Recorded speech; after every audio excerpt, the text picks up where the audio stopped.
We're rolling. Drive the wagon. The Leafs are the wagon. We're back. Let's go. This is Dubas's team. And nothing but smiles. Wow. Wow. That was a game. That was what we're talking about. All of Leafs Nation, exhale, take a breath. This is what it feels like to be happy. Hold on to this moment. Oh, Been a couple what a days. game! Been a couple days since the last podcast where morale was maybe a little low, and I spent yesterday mostly sad, and then today I think I spiraled, and I blame you guys for supporting the spiraling. I'm questioning people's jobs. I'm questioning who the goalie should be. I'm questioning the team, and here comes the Leafs tonight with a goal in what? I mean, they scored 47 seconds into the game, and this baby was over. This baby was over from the second the puck dropped. A 7-2 victory in Toronto at the bank. And it was rocking.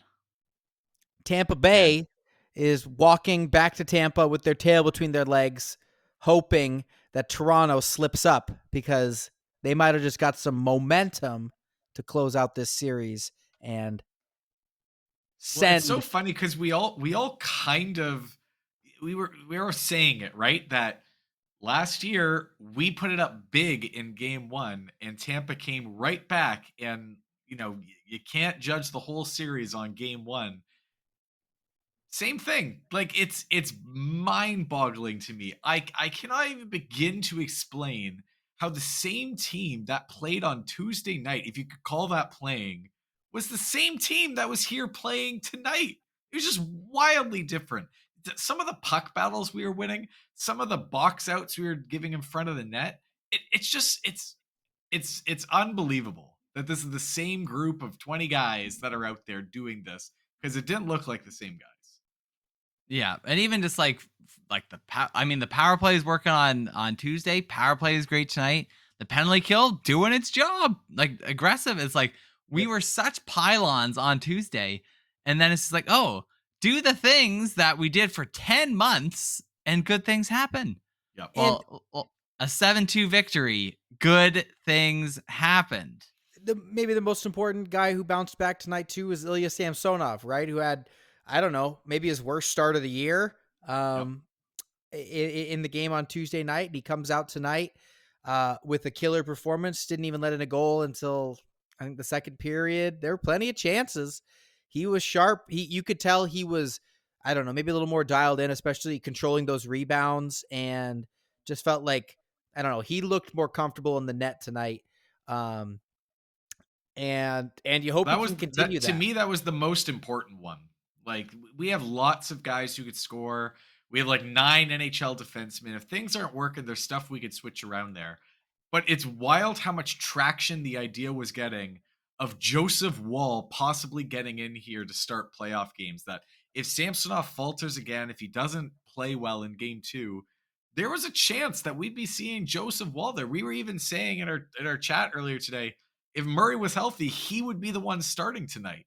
And it's wild that we're at this point where we're panicking so much that we're thinking about putting a guy who's played like 10 NHL games in for game 3 of a do or die series against the Tampa Bay Lightning.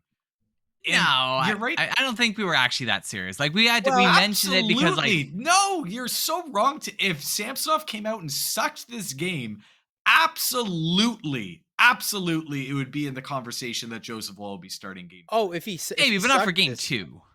Yeah, no, not for game 2. I know. I'm saying for game 3. If he sucked again, because this could have gone the other way. Samsonov could have sucked this game, and then it's wild what those conversations would have been like. That we would have been at that point. But he started tonight like everyone thought he would, and he held the door. He didn't need to play great, but he made the saves that he needed to. He didn't let Tampa get back into this game. He didn't give up a timely goal to give Tampa any sort of momentum. And we won the game. No buckets of sweat required. I think where I was spiraling and where Ryan, I still blame you. Tim was too busy working today at work. Um, you were entertaining me bringing up the discussion of Sammy Smiles not playing. It's because he had a bad game on Tuesday, and then the stories come back into the fold of like, this is the stories coming back into the fold for the YouTube audience. They're coming back in of, Sammy Smiles and his past playoff lack of success, a 1-7 record or a sub 900 save percentage. And it's just like, I don't know, maybe this guy isn't the guy for the playoffs, where if Matt Murray were healthy, I mean, the guy's got 2 cups. He's got that history. But I think, I don't know. I'm back on the Sammy Smiles bandwagon, especially if this team in front of him is playing like they were. And yeah, it's really not something we need to discuss that much because it's irrelevant. He silenced the critics. He silenced me. Yeah, that's right. Exactly. The conversation's done. Someone's name we do have to mention on the pod because he carried us tonight. The captain, John Tavares. People say like, oh, maybe is John Tavares washed up? Is he not able to play center anymore? Is he over the hill? I know somebody who called him and his line beans. He called him beans before the game I'm started. pulling it up on my phone. The things I said about John Tavares today. I was disappointed. I was disappointed in him because he's healthy this year, and I didn't like how he didn't just like take over the game on Tuesday in any way. And I just feel like if you're the captain of the Toronto Maple Leafs, when the team's not going, you still need to be that guy that's going. And I didn't feel that from John Tavares on Tuesday. Well, yeah, tonight he actually shut me up. So I'm going to just see ya. Well, honestly, Steven, you're right in all of your criticisms because he wasn't there in game 1, nor with any of the Leafs. But even you go back to the series last year, he wasn't pushing as much as we really needed him to, as much as you need your $11 million center to be pushing play. And he was part of the reason why we didn't win last year. He wasn't necessarily the lead factor, but he wasn't pushing play like you need a guy like that to be pushing play. Tonight, he's playing on a wing or centering a line with Nylander and Kerfoot. We were all livid at the idea of going back to a Tavares, Nylander, Kerfoot line because we know that hasn't worked in the past.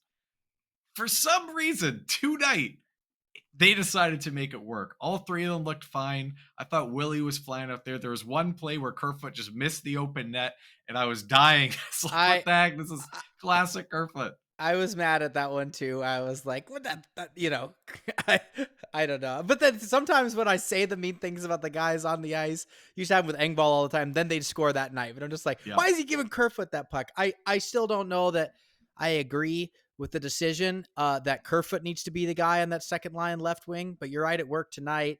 And the fact that they moved, I feel like the lines as a whole looked great. I guess we should explain too, for those that maybe just weren't tracking or whatever, you listen to the pod, the Leafs, after the Michael Bunting suspension, which we'll get to later, shifted the lines. So they moved Calle Yarncroke up to the top line with Matthews and Marner. That looked great. That's looked great for a lot of the season. That was a fine decision. But the big shift was moving Ryan O'Reilly, who was our second line center, down to the third line and just becoming a bit more of a deep team. And moving, Alex Kerfoot off to that wing, and then bringing in Matthew Knies on the third line left wing and Nola Chari on the third line right wing. So just like maybe a lineup that, I don't know, it didn't have that 2 first line feels, although tonight it did. But it's certainly it felt like 3 line. first lines. It's a deeper group, and I don't know. I like the look tonight. I'm fine with them going with that, like going forward with that. I still thought that it just seemed too early to make that change, but we won. Maybe we wouldn't have won if we made that change. So Keefe wins again today. I'm wrong about everything. Everything. Hey, I'm wrong. You're fine being wrong if it means the Leafs win. So Matthew Knies entered tonight's game, first NHL playoff game, and I thought he once again looked like he belonged. I mean, I don't know what he did. Maybe he trampled Eric Furlat's garden on his way in. The refs had it in for him. That second penalty they gave him, horrendous. Like, give the kid a break. Well, and the first one was pretty light as well. I mean, the broadcast, right? It was a hook, and they're like, oh, they got the rookie with the hook here. You'll see him hook. Well, it's a light call, but like that's the broadcast there. 2 penalties for Knies. I don't think that's going to hurt him getting back into the lineup, but he looked great. He looked great. He had a couple really nice plays, like when he like pulled the power move on the defenseman to cut to the front of the net. Like that's what we need. Well, this is That's what what we we were need. talking about on the last podcast. We were saying that he's the guy who creates, right? He's not the guy who needs to be on a line with other superstar players to feed him the puck. You said it, Tim. That play, you could see it. He does seize an opportunity, makes a play happen, and creates a scoring chance. And other than the 2 penalties that he took, I don't think that there was any other moment in this game where I was throwing my arms up in the air thinking Yeah. like, what is this kid doing? Rookie mistake, giving it away. Like, he was fine. He was responsible when he was with the puck. He didn't make any ill-advised pitches. Might have had an error and mispass here there, but who doesn't have those every now and then? And I noticed him offensively. I thought he looked real good with O'Reilly and Achari. I liked that line. It was all good. All roses for Matthew Knies, other than I guess 2 penalties. He had 2 takeaways tonight as well in the offensive zone. Like, everybody's skating the one way. He snags that puck and creates a play. Like, how sweet it must be to be Matthew Knies, your 4th ever NHL game, and you're wearing the blue at the bank against the Tampa Bay Lightning in the playoffs. Like, is this guy just gonna head straight to the NHL? No cup of coffee in the AHL. He's just like an NHL player. He's already better than Michael Bunting. Like he's just hold like on. Let's pump the brakes a little bit here, because if we've learned anything from game 1, it's that you can't throw the whole thing on a 1 game sample size I would say here. also, if we've learned anything from Nick Robertson last year, who actually scored in the playoffs, the guy Matthew Knies. I don't know if Nick Robertson had injury issues before getting to the Leafs, but if Matthew Knies can stay healthy, I think he kid has a bright future in the NHL. Like Well, any he'll be- lineup we. the key difference between Matthew Knies though and Nick Robertson is, I don't know, About 6 inches. 6 inches. Give me a break. That guy's a horse out there. You see him behind the net. He's good. He's standing up against NHL defensemen, and he's the big man. He's the big man on the ice. I love him. What will love be him. the test, though, is when we go back to Tampa for game 3 and 4. We've had the matchups. We can put out who we want, having home ice advantage there. But now we're going back down to Tampa, and Cooper's going to have that matchup. It'll be interesting to see how protected Keefe tries to get Knies, or does he let him just roll the lines out there? Like it's a different side of the coin when you don't have home ice advantage. So it'll be interesting to see what he does with that. I think though more with the line matching, like Matthew Knies is my biggest concern. It's more the D pairs, and it's more them targeting Justin Hall, which is what it feels like. Justin Hall, though, he's a shutdown guy. Justin Hall was able to shut down McDavid in half the games we play. Okay, we're not playing McDavid though. He has a tough job. You're right, but there's some plays tonight where they're different players, but you just wonder, are the Leafs better off with Timothy Liljegren in there? Because he's just had a couple of spots where he's looked rough. He's not using his body. He's and I get it. He's got a tough job, and like I'm not a pro defenseman analyst here, but it just feels like if the Tampa Bay Lightning are targeting a defenseman that they want to go against and get the right matchups against, it's Justin Hall and Mark Giordano right now. Could be. Yeah. I mean, there have been times where like you see the failure to clear the defenseman out from the front of the net. Though I don't think that's a dynamic that Liljegren necessarily like adds to our it team. isn't. It isn't. And he's definitely like the next one up. Like Gustafsson definitely doesn't add that either, I don't think. No. And I'm probably overreacting, I mean there was it's you can't have it all, and you're right. He's got a tough job out there. To me, I thought that Hall was in this game. The first game, it was a disaster, but you can say that about a lot of our players. In this game, I thought it was more stereotypical Hall. He was brutal when he has the puck. Like he has no idea what to do with that thing. But when he doesn't have the puck, he's making some nice block shots. He was standing in the right spot. He's getting in the way of passes. That's what you expect from Hall, and I thought he did a good job at that. I wouldn't be calling for Hall to come out of the lineup for game 3. I don't think that they'll make any changes for game 3 after a performance like that. No, definitely no changes to the lineup. I don't think, I which is good. I mean, particularly what will be interesting is if Victor Hedman skated at practice this morning for the Tampa Bay Lightning. Victor Hedman left game 1 halfway through with a mysterious injury that we still don't really know anything about. He did not play tonight. Victor Hedman, obviously a huge part of that team. Unknown if he's going to play game 3 or not. I think every game that Victor Hedman does not play becomes a must-win game for the Leafs. Like that's a huge. It can't even be overstated how much of an impact he has on that team. And you could really see it this game. Like him and Chernak both weren't playing, which is basically over half the talent on their blue line that was just not on the ice. And those 7 goals didn't make themselves. Like we kind of had our way in the offensive zone. They couldn't stop the cycle. We were great at getting or bodies in front of Vasilevsky's eyes, and it's you're right, Tim. Like when Hedman comes back, because there's no way that Hedman's just going to sit out the rest of these series. I'm surprised he wasn't in this game. If he's good enough to be on the ice, get him out there. Like Hedman at 50% is better than the defenseman they replaced him with. It is interesting. It is interesting. We don't know what it is. Like, all right, what did he tweak that he even left the game the other night? So we'll see. But I hope he's okay. I'm not complaining that much though. I mean, I'll take wins any way I can get them, and you can be okay in 2 weeks too after we send him packing. I'd like to unveil a new segment. We're just kind of winging it here. It's a late night pod here. This is just a segment of the podcast where I give Tim the opportunity to just kind of yell. So Michael Bunting received a 3-game suspension for his illegal hit to the head of Eric Chernak on Tuesday night. We'll call it a 3.5-game suspension because he was ejected for half of a playoff game as well. Tim, go ahead and sound off. Oh my goodness. It is a joke. George Parros is making a joke of a mockery of the NHL player's safety. It's ridiculous. You look at the games in the playoffs, usually they're worth double than the regular season. No other suspension the whole regular series got more than 3 games, and this little bump from Michael Bunting gets 3. George Parros is this, like, I don't know if he has the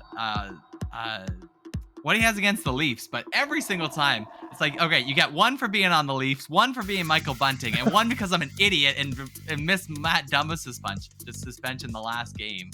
It's ridiculous. Granted, like, if they call that consistently, fine. But you look at the same plays that were missed last night, and there were like 5 hits more dangerous than what Michael Bunting did.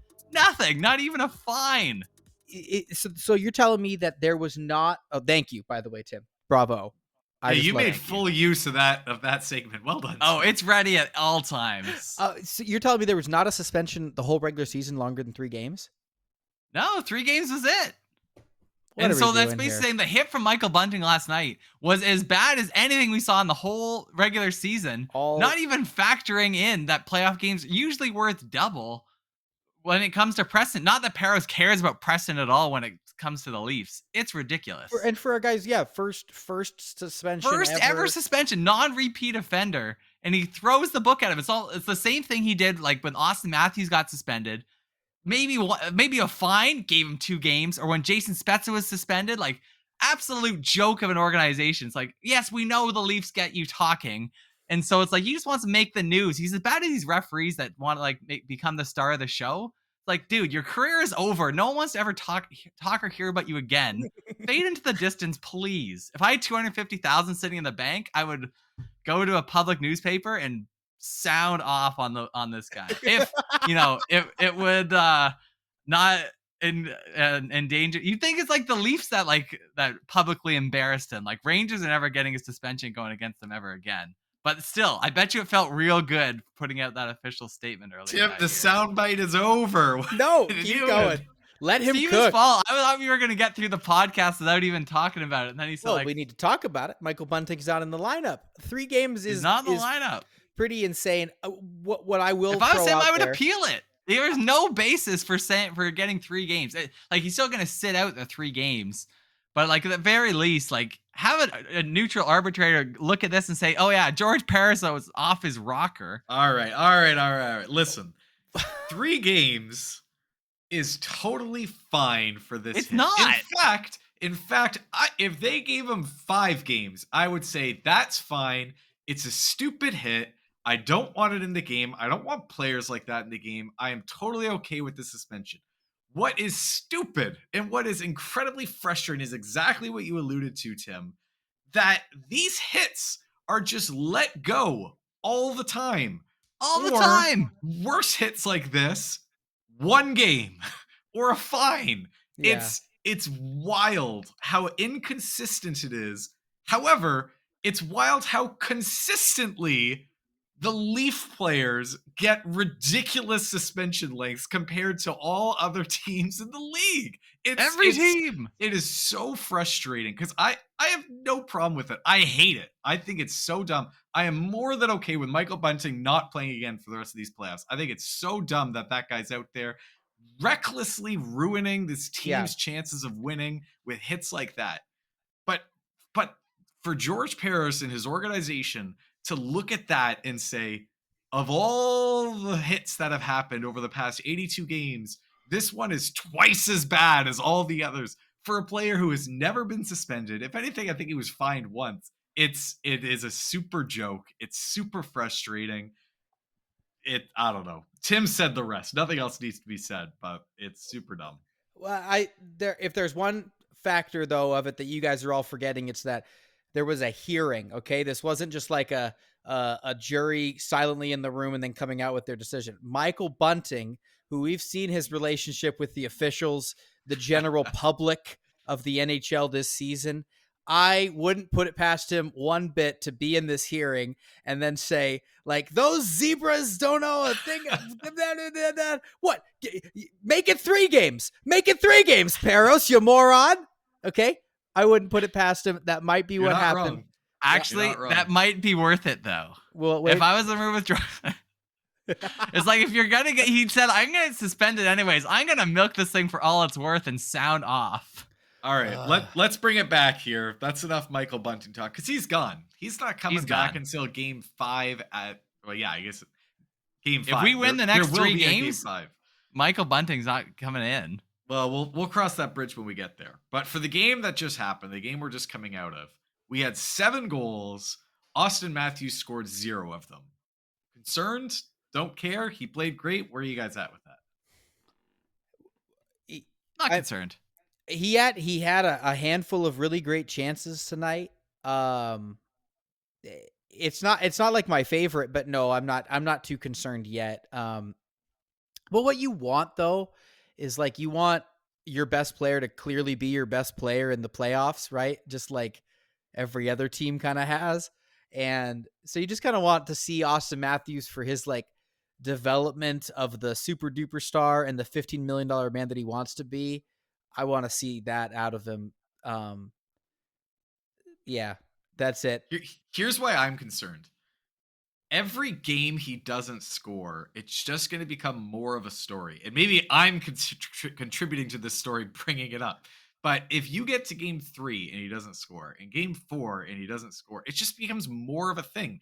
And it gets more in his head. And then the media is going to start asking him, why haven't you scored? Like, if we lost this game, 2-1 because we didn't score 6 goals, absolutely you guys would be singing a different tune and saying, like, Matthews needs to step it up. He's the best player. He's not showing. He hasn't been the best player on the ice in 2 games now. He should be the best player on the ice in both of those games, and he's not doing it.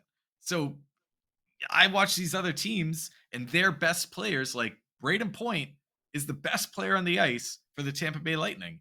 That's actually Corey Perry, Ryan. All right. We'll talk about him in a second here.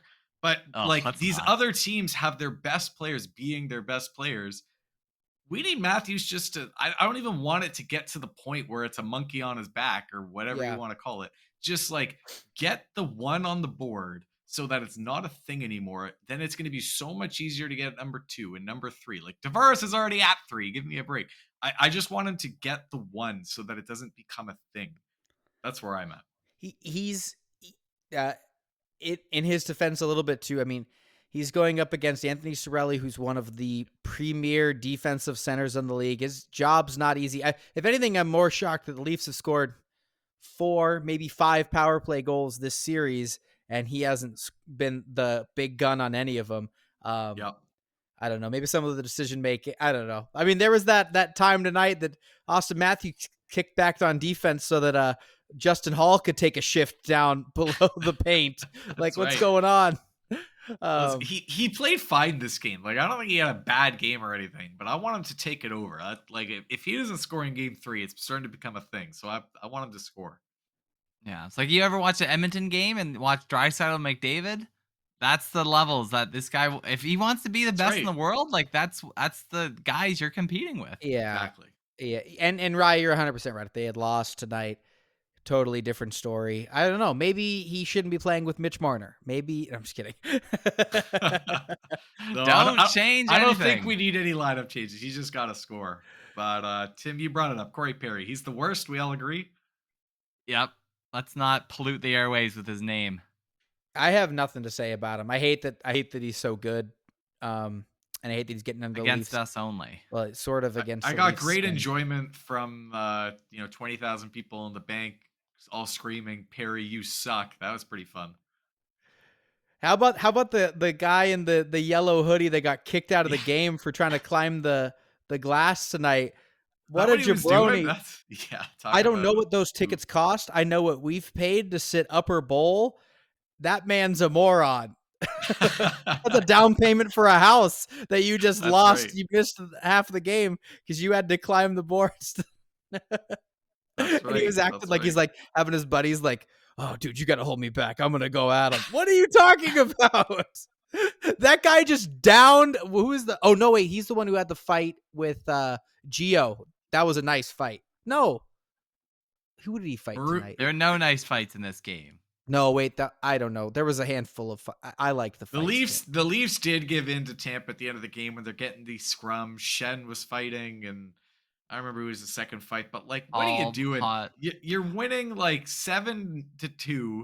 Don't give in to these guys. Don't break your hand. I don't want any of that stuff. You could do that when it's a tight game and you're trying to send a message, and like that's fine. It's part of the game. But when it's 7-2, you're only helping them. It wasn't worth it.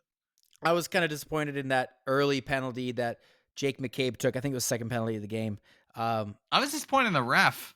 Well, it was dumb because like, Perry was kind of like gearing up like, all right, yeah, we're going to fight. Let's go. And then Jake McCabe gives him a pop and Corey Perry's like, oh, what did you just do? But that's the game within the game, right? And you can't be letting him. Well, that's immediately after Perry snows Samsonov. Yeah. That guy's disgusting. He's a disgusting human being. I'm just saying if they had scored, it really led to momentum for the Leafs because they had killed off another great. They had their penalty kill at a great shift, but anyway. Well, let's talk about the penalty kill for a second because I feel like of all the things, other than maybe Samsonov, the penalty kill was the widest variance from game 1 to game 2. We were great this game on the penalty kill. We were aggressive. We were cutting off passes, clearing the zone, like standing, like boxing out the net. Everything that we did all season that led to our decent penalty kill that we did not do at all in game 1, we stepped up and did it in game 2. And that's what you need to do. Tampa's power play looks so good in game 1. To an equal extent, they just didn't look like they had it this game. And I think part of that was our penalty kill. Yeah. Well, time will tell in game 3 which power play, whether it's the power play that triumphs or the penalty kill keeps up. But game 3 will be a big one. Like that. Like I feel like both game. Like I'm sure Tampa said like they weren't on their game tonight. And so game 3 is going to be the statement game about which team's the real deal and which ones are the pretenders that are inconsistent. Yeah, I mean, let's steal back home team advantage. A massive game coming up on Saturday because you're right. Both teams have had a game that they got lit up for 7 goals, and the Leafs I felt like angry coming into the night. I mean, Tampa Bay is angry tomorrow, are going to be angry on Saturday. So, a big deal. What are you looking for? Game 3 in Tampa. What's your key to the game? If I was a broadcast, I'm going to say the first period. I am so sick of giving up the first goal a minute into the game. I want them coming out like they did this game and say like, we are getting the first goal, full stop. We are setting the tone. Let Tampa play catch up. I want to see them that play the good first period. I like it. I think it's just something to continue is from something they did tonight is let's play smart. Let's not bunting this thing up and let's keep out of the box because I mean, the Leafs looked great night and day different than they did the other night. But right now from the two games, the team that took a crap load of penalties each game got lit up for 7 goals. Right. And I just, we're going to have a different refereeing crew and it feels like every night's going to be different, but that was so frustrating. I don't want to see that again. So let's cool out on the game within the game. That's it. Yeah, That's it for me. I'm gonna give it to Matthews. I already said it, but I want him to score. I just want him to score a goal or multiple goals next game and to really set the tone that he's arrived. Although before we move on, like game and our star players were all great tonight. Morgan Riley had a great game. I think he had 4 assists this game. That's what we need more of. More assists, more goals. So in short, every player on the Maple Leafs is good in Ryan's book, except for Austin Matthews. Listen, his bar is higher than everyone else's, and he didn't clear it tonight. That's all I'm saying. All right, we wrapping up? Yep. Wrapping up I till still like Austin Saturday. Matthews. Do you guys think there's more talent from Arizona on the Maple Leafs than on the Arizona hockey team? I kind of think so. Without a doubt. Austin Matthews. There's almost more people on the Maple Leafs than are in the entire building that the Arizona Coyotes played in this season. Arizona with the stray bullets at the end of the Leafs cast.